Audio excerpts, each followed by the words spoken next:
네, 안녕하세요. 기어박스 이병진입니다. 기아 소렌토 하이브리드 시승을 좀 하고 있었는데요.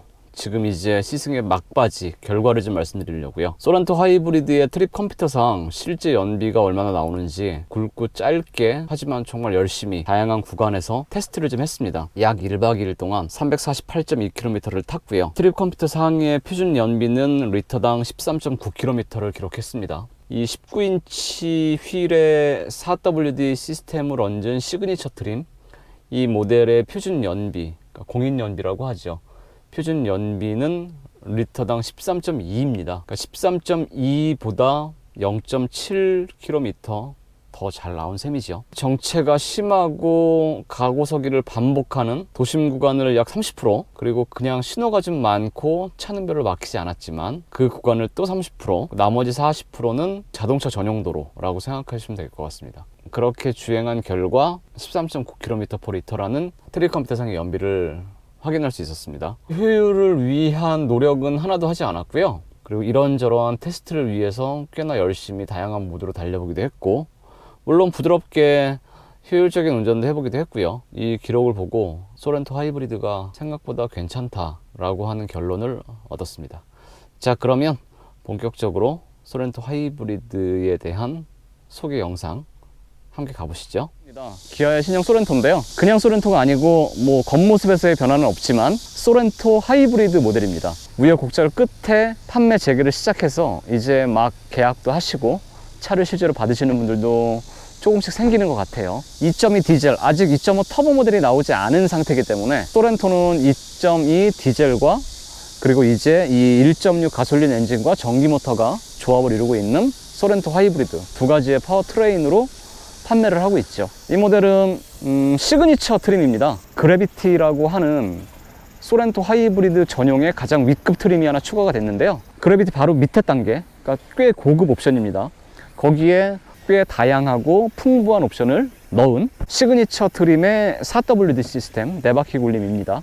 초기부터 상당히 인상적이고 뭔가 좋은 평가를 받았던 앞모습, 앞 얼굴 느낌을 보시면 4세대로 진화하면서 디자인적으로도 생김새의 매력을 한껏 부풀린 것 같아요. 프론트 그릴, 호랑이 코, 전 아직까지도 이게 왜 호랑이 코인지는 잘 모르겠지만 타이거 노즈라고 하는 프론트 그릴의 검정 플라스틱의 어떤 패턴도 예사롭지 않습니다. 그 커다란 프론트 그릴과 이어 붙어 있는 헤드램프의 날카롭고 매서운 눈매, 지금 방향지시 등을 제가 지금 켜둔 상태인데요, 주간주행 등으로 겸하고 있죠. 기역자로 꺾여져 있는 방향지시 등은 소렌토에서 처음 보는 것 같아요.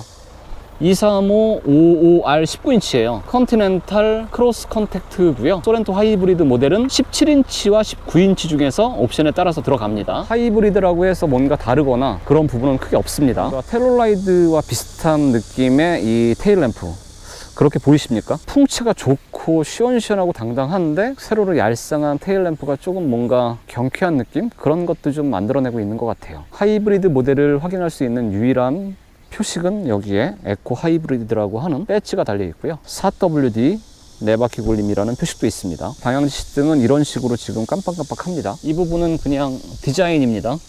뚫려 있는 건 아니고요. 실제 머플러 팁은 오른쪽 하단에 보시면 이렇게 있습니다. 자, 뒷공간 한번 보고 가겠습니다. 지금도 제가 여기를 누르네요. 소렌토는 이 밑에 여기에 있습니다. 전동입니다. 5인승, 6인승, 7인승이 있습니다. 6인승과 7인승은 3열 시트까지 있는 구성이고요. 지금 이 모델은 6인승이에요. 3열까지 있는 시트가 펴진 상태의 뒷공간입니다. 소화기와 타이어가 펑크 났을 때 수리할 수 있는 키트도 들어있네요. 짜투리 공간을 활용을 할 수가 있을 것 같습니다. 배터리가 아마 들어있을 것 같은데 여기에도 짜투리 공간을 활용할 수 있게 해놨네요. 출고 차량 지급품이라고 하는데요, 이 안에 뭐가 들어있나 보죠. 소렌토 하이브리드고요. 카 매트, 취급 설명서, 안전 삼각대 이렇게 하나씩 있다고 표시도 되어 있네요. 차를 사시거나 구입을 하신 다음에 꼭 두껍지만 한번 정독을 하시는 게 큰 도움이 됩니다. 폐차하거나 중고로 처분할 때까지 내 차에 이런 기능이 있었나 하고 한 번도 쓰지 못한 유용한 기능들도 꽤 있습니다. 그러니까 꼭 한번 번거롭더라도 읽어보세요. 당겨서 밀면 아주 평평한 뒷공간이 만들어집니다. 이렇게 완전히 고정이 딱 되죠. 이 매트 조금 아까 보여드렸던 것도 이렇게 펼쳐서 놓으면 빈틈없이 그냥 딱 맞지 않습니까? 네. 4세대 소렌토가 차체가 커지고 넓어지고 진화를 했는데 그 특징적인 게 이 3열을 단지 그냥 품었어 라고 하는 올림픽 정신, 참가하는 데 의미를 두겠다, 그런 차원이 아니고 3열을 그래도 제대로 만듦새가 보여요. 보시면 여기서 접는 버튼도 있고요, 12V 파워 아울렛도 있고, 그리고 3열 시트에 앉은 승객들을 위해서 이렇게 공조장치, 껐다 켰다 할 수 있고 바람 세기 조절할 수 있고, 여기 이렇게 에어 벤트, 바람 나오는 구멍도 이렇게 따로 뚫어 놨거든요. 그리고 밑에 보시면 3열 시트에 앉으시는 분들을 위해서 USB 포트까지 마련해 놨습니다. 그러니까 신경을 되게 많이 쓴 거죠. 컵 하나 놓고 자잘한 짐도 넣을 수 있는 수납 공간도 양쪽에 저렇게 마련해 놨고요. 3열 공간이 실제로 얼마나 도움이 되는지 한번 제가 확인해 보기려고 한번 타보려고 하는데요. 마감재 같은 것도, 이거는 우레탄 플라스틱이 뭔가, 이걸 뭐라고 해야 되지? 무슨 패턴일까요? 패턴을 좀 입체적으로 만들어 놔서 도어 캐치도 시원시원하고 커다랗습니다. 2단계로 열선도 가능하고요. 커다란 한 2리터쯤 되는 컵까지 꽂을 수 있는, 생수병 같은 거 꽂을 수 있는 구멍만 시원하게 파놨습니다. 컵 홀더를 이렇게 마련해놔서 귀염 넘치는 좀 포인트 아닙니까 이거? 그렇습니다. 썬바이저 햇빛 가리기도 있습니다. 물론 수동이지만 올려서 여기다 그냥 이렇게 걸어 놓으면 됩니다. 자, 3열 들어가 보겠습니다. 둘둘둘 해서 6인승이기 때문에 굳이 이 시트 등받이를 접고 앞으로 당겨서 이 사이로 들어가지 않아도 돼요. 여기에 복도처럼 꽤 넓은 공간이 있기 때문에 그냥 이 사이로 이렇게 들어가도 됩니다. 이렇게 정식으로 들어가려면 이 위에 버튼이 하나 있습니다. 이 버튼을 누르면 뒷시트 등받이가 젖혀지면서 이 탄성으로 슬라이딩으로 앞으로 쫙 밀려지죠. 그럼 이런 공간이 나와요. 그럼 여기서 이렇게, 방석 길이도 좀 짧은 편이고 이 바닥이 높기 때문에 성인이 앉기에는 조금 옹색합니다. 2열로 왔습니다. 평소에 3열 시트는 접고 다니고 성인 넷이 편하고 여유 있게 다니면 참 좋을 것 같아요. 등받이 각도 조절도 가장 눕혀진 상태고요. 그리고 가장 타이트하게 하면 벌 받는 자세가 되네요. 아주 무난하고 편안한 자세를 만들 수가 있습니다. 2열이 벤치가 아니고 따로 떨어져 있는 시트라서 진짜 안락하네요. 뒤로 슬라이딩을 하면 이 정도까지 슬라이딩 폭이 상당히 큽니다. 팔걸이를 내렸다가 한 단계씩 세세하게 이렇게 해서 각도도 편하게 조절을 하실 수가 있어요. 방석 옆에 이렇게 그물 네트가 있고요. 이 앞쪽으로도 바깥에 그물 네트가 하나 있고 포켓이 또 있습니다. 에어 벤트 이렇게 돼 있습니다. 이 에어 벤트가 실내의 디자인 테마 중에 하나죠. 특징적인 이렇게 사각형의 세로로 조금 긴 타입 에어 벤트가 뒤에도 이렇게 있고요. USB 포트가 하나 있고 12V 파워 아울렛이 또 있습니다. USB 포트가 또 있어요. 2인승 승객들을 위한 USB 포트는 하나, 둘, 세 개나 마련이 되어 있습니다. USB 포트 넘치는 건 참 좋습니다. 소렌토 하이브리드 실내 참 깔끔하고 좋습니다. 세튼 브라운 컬러고요. 필러와 천장도 검정입니다. 썬바이저 기본적인 크기도 커요. 연장도 됩니다. 이렇게. 이래야 실용적이죠. 시동이 좀 꺼져 있는데요. 12.3인치 풀컬러 디지털 계기판과 10.25인치 모니터가 구성이 되어 있습니다. 예, 시동을 켰습니다. 하이브리드는 기본적으로 EV 모드, 전기차 모드부터 시작을 하죠. 그래서 시동을 켰지만 지금 은은하게 바람 나오는 소리만 들리고요. 아무 소리도 나지 않는 건 아닙니다. 가만히 들어보면 징 하는, 웅 하는 그런 소리가 간헐적으로 좀 들렸다 안 들렸다 합니다. 아무튼 그래도 조용하지요. 시트 메모리는 2명까지, 옆자리에는 메모리 기능이 없습니다. 주행 모드마다 계기판의 구성이 좀 달라지고요. 주행 모드에 따른 변화 말고 본인이 원하는 대로 선택도 할 수 있어요. 지금은 에코 모드고요. 스포트 모드입니다. 스마트 모드고요. 컴포트 모드는 따로 없습니다. 스마트 모드가 컴포트나 노멀 모드라고 생각하시면 될 것 같습니다. 사륜구동 시스템이기 때문에 보시면 이게 드라이브 모드를 제어하는 다이얼인데요. 이렇게 한번 누르면 터레인으로 들어갑니다. 스노우, 머드, 샌드 세 가지 메뉴가 구성이 되고요. 10.25인치 터치스크린 모니터고요. 터치 감각 괜찮습니다. 부드럽고요. 여기 하이브리드 메뉴가 따로 있습니다. 평균 연비, 전기모터 사용량, 에너지 흐름도를 실시간 확인을 할 수가 있는데 이건 주행할 때 제가 한번 다시 설명을 드릴게요. 이것만 눌러서도 이렇게 에너지 흐름을 확인할 수도 있고요.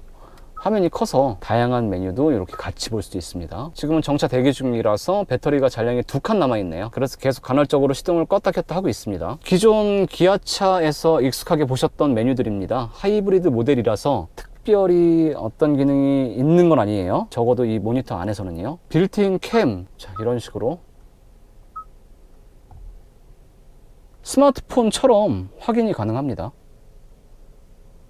기아 페이도 들어가 있습니다. 차 안에서 등록되어 있는 디지털 카드를 설정해서 주유소나 휴게소 같은 데에서 결제하는 시스템이고요. 앞좌석과 3열 시트의 거리가 좀 있기 때문에 이 소속 취침 모드를 눌러주면 볼륨이 좀 줄어들면서 승객분들이 좀 편하게 쉬시라는 그런 모드죠. 여기 설정 안으로 들어가 보시면요, 뭐 사운드, 기기 연결, 차량 안으로 들어가 보시면 운전자 보조와 관련한 다양한 모드도 이렇게 설정을 하실 수 있습니다. 환경차 메뉴가 따로 있습니다. 관성주행, 가속 페달에서 발을 띄고 달리던 관성으로 주행을 해서 연료율성을 키워라 라고 하는 거를 어떻게 안내를 받겠느냐 라고 하는 것도 확인을 할 수가 있고요.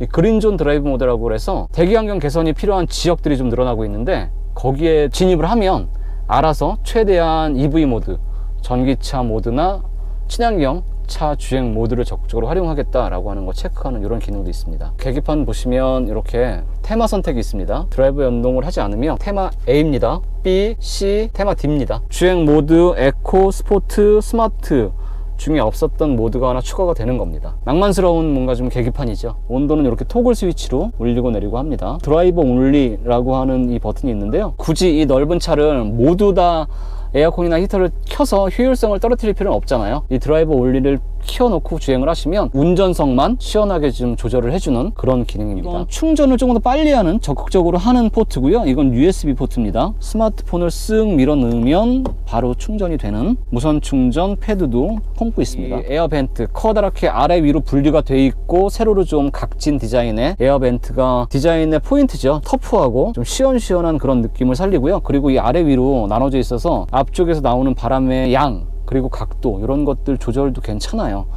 그와 디자인 흐름을 같이 하는 사각형 프레임에 컵홀더가 있고요. 기어를 변경하는 방식은 다이얼입니다. 버튼보다는 다이얼이 아무래도 오작동의 우려도 적고 더 나은 것 같아요. 워크인 스위치도 있습니다. 등받이 각도, 앞뒤 조절도 됩니다. 넣었다 뺐다 할 수 있는 트레이도 있고요. 500ml 생수 한 5병 넣고도 공간이 남을 만한 정도의 센터 콘솔 공간이 있습니다. 하이브리드가 그렇지만 시동을 켠다기보다 전원을 켜는 개념이죠. 시동 켜면 이렇게 EV라고 해서 전원을 켜면 출발 준비가 이렇게 완료가 되고요. 이 시동을 껐다가 키면 에코 모드로 들어가더라고요. 이 정차 중에 엔진이 공회전을 할 때 엔진의 진동이 좀 스티어링 휠을 타고 들어오는 게 있어서 진동은 좀 있습니다. 지금 배터리가 2칸밖에 없어서 출발을 하니까 처음에 아주 저속일 때는 EV 모드, 전기차 모드로 주행을 했는데요, 금방 엔진이 개입을 했어요. 보통 하이브리드 모델 같은 경우에는 그러니까 엔진이 이렇게 달라붙고 떨어지고 그럴 때 뭔가 이질적이고 불편한 소리 또는 페달이나 몸으로 전해지는 안 좋은 느낌, 투박하고 좀 거치적거리는 그런 게 있었는데, 이 소렌토 하이브리드는 그 엔진이 개입되고 안 되고 할 때에 그 느낌이 상당히 자연스럽고 부드럽습니다. 또 하나는 브레이크를 좀 이렇게 밟아봤을 때 회생제동 시스템이, 이게 브레이크 페달을 밟으면 일반적인 차들과 좀 많이 다르게 느낌이 좀 불편하거나 부자연스럽게 반응을 하는 브레이크 페달 감각이 있거든요. 물론 소렌토 하이브리드도 약간 부자연스러운데 하는 느낌이 없지 않아 있긴 합니다. 하지만 그렇게 기존에 제가 하이브리드 차를 시승을 하면서 느꼈던 불편하고 어색한 그런 감각하고는 많이 다르고 좀 자연스러워졌습니다. 1.6 가솔린 엔진 더하기 전기 모터, 최고 출력은 230마력이고요 최대 토크는 35가 살짝 넘습니다. 지금 국내에서 만나볼 수 있는 소렌토는 2.2 디젤과 이 하이브리드 두 모델이니까요. 2.2 디젤과 비교해보면 토크는 약 10 정도가 높고요 45 토크 정도 되고 200마력 초반대, 202로 지금 기억하고 있는데 200마력 초반대예요. 지금 이 시승 모델은 시그니처 트림이고요, 큰 19인치 휠을 끼고 있습니다. 4WD 4바퀴 굴림 시스템이고요. 2.2 디젤의 같은 급인 시그니처 트림의 4바퀴 굴림에 20인치 휠을 낀 모델과 비교해보면 무게는 이 하이브리드가 15kg 밖에 무겁지 않고요. 연비 같은 경우에는 리터당 13.2km입니다. 표준 연비가. 근데 그 조금 전에 말씀드린 그 디젤 4바퀴 굴림 사양 20인치 낀 그 모델은 13.0이에요. 그러니까 0.2km 밖에 차이가 안 납니다. 결론부터 말씀드리면 정숙하고 부드럽고 안락하고, 그리고 아무래도 0.6과 2.2의 차이니까 배기량에 따른 세금 혜택 조금 더 절약할 수 있고, 더불어서 중요한 게 이 선택의 기준 중에 하나가 고속도로의 장거리 주행을 많이 하시고 주행 거리가 기신 분들은 디젤이 확실히 메리트가 있을 거고요. 시내 잦은 구간, 짧은 구간을 반복해서 왔다 갔다 하시거나 막히는 도심 지역에서 주로 소렌토를 타실 거면 하이브리드가 확실히 장점이 있을 겁니다. 그렇게 선택의 기준을 좀 잡으시면 좋을 것 같아요. 물론 주행 질감에 대해서 좀 얘기해 봐야죠. 이 지금 6단 자동 변속기와 엔진이 호흡을 맞추고 있는데요, 핸들링 자체는 되게 무난합니다. 약간 유격도 있고요, 말랑말랑 좀 부드럽고 편한 느낌이에요. 이 자동 변속기는 특별하게 제가 말씀드릴 게 없습니다. 뭉툭하고 무난하고 보편적이에요. 승차감은 2.2 디젤보다 조금 더 단단합니다. 가장 무거운 배터리를 이 시트 바닥에다가 넣어뒀기 때문에 내리 누르면서 달리는 이 받는 하중에 무게 자체의 차이도 좀 있고, 그래서 느껴지는 차이 같아요. 그냥 일상 주행에서 부드럽고 편하게 다니면 조금 탄탄하네 라고 느낄 수도 있지만, 아주 좋지 않은 길이나 요철 구간이나 뭐 맨홀 뚜껑 같은 데 지나칠 때는 너무 좀 투박한데? 좀 거친데? 라고도 느끼실 수 있을 것 같아요. 소렌토 하이브리드를 구매하실 거라면 시승을 해보시고 타셨으면 좋겠어요. 이렇게 지금 방지턱을 좀 빠르지 않은 속도로 그냥 일상 주행에서 넘는 속도를 이렇게 넘어보면, 넘은 다음에 뭐 이렇게 2차, 3차에 뭐 잔진동이 있거나 여진이 있거나 불안한 느낌은 아닌데, 타고 넘은 다음에 좀 이렇게 탁 착지를 할 때 좀 거칠어요. 단단한 편입니다. 일상 주행보다 조금 비교적 빠르게 와인딩을 타보면 불안한 느낌은 없습니다. 신규 플랫폼도 적용을 했고, 이 4세대로 진화하면서 소렌토가 핸들링 그리고 이 하체의 세팅, 그런 거에 대한 노하우나 나름의 기술력들을 잘 보여주고 세팅을 해놓은 것 같아요. 무엇보다 조용합니다. 1.6 가솔린 엔진이 개입했다 안 했다 하는 EV 모드와 내연기관 엔진의 이 개입 여부와 상관없이 이질적이지 않고요, 조용하고요, 부드럽고 무난합니다. 2.2 디젤을 탈 때도 그 차가 뭐 거칠거나 대단히 시끄럽거나 진동이 많거나 그렇지 않았습니다.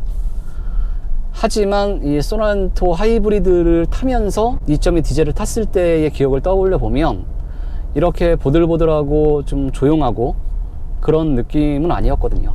명확합니다. 소렌토 하이브리드 조용하고 부드럽고, 하지만 조금 더 단단하고 타이트하고, 이 맛이 소렌토 하이브리드임에도 불구하고 탄탄해서 운전이 재밌는데 나름 더 좋은데 라고 생각할 수도 있지만, 생각보다 이게 좀 통통거리네 라고도 느낄 수 있으니까 그거는 꼭 시승을 직접 해보시는 걸 다시 한번 권해드리고요. 저라면 뭘 선택하겠냐고요? 하이브리드를 선택할 것 같아요. 물론 하이브리드도 제가 개인적으로 좋아하진 않지만 엔진 개입 시점에 따른 그 불편한 느낌 거의 없고요. 회생제동이 개입되면서 이 불편하게 느껴지는 이 브레이킹 감각, 그것도 이 정도면 저는 괜찮습니다. 조용하고 편하고요. 영상이 도움이 되셨다면 구독, 좋아요 부탁드리고요. 소렌토 하이브리드 시승 영상은 이쯤에서 정리하겠습니다. 고맙습니다.